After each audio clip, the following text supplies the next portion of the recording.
Exodus chapter 1. These are the names of the Israelites who went with Jacob to Egypt. Each of them went with his family: Reuben, Simeon, Levi and Judah, Issachar, Zebulun and Benjamin, Dan and Naphtali, Gad and Asher. In all, the descendants of Jacob numbered 70 persons. Joseph was in Egypt already. Then Joseph died, and his brothers, and all that generation. But the Israelites were fruitful and prolific. They became so numerous and powerful that eventually the whole land was full of them. Then there came to power in Egypt a new king who had never heard of Joseph. "Look," he said to his people, "the Israelites are now more numerous and stronger than we are. We must take precautions to stop them from increasing any further, or if war should break out, they might join the ranks of our enemies.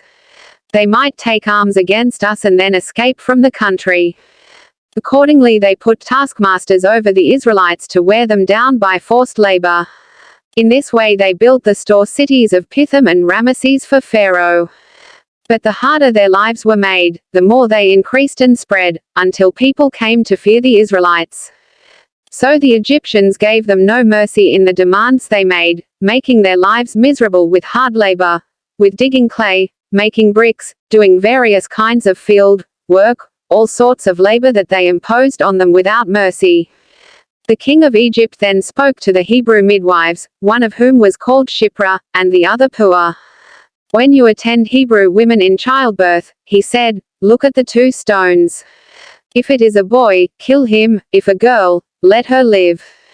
But the midwives were God-fearing women and did not obey the orders of the king of Egypt, but allowed the boys to live. So the king of Egypt summoned the midwives and said to them, "What do you mean by allowing the boys to live?" The midwives said to Pharaoh, "Hebrew women are not like Egyptian women. They are hardy and give birth before the midwife can get to them."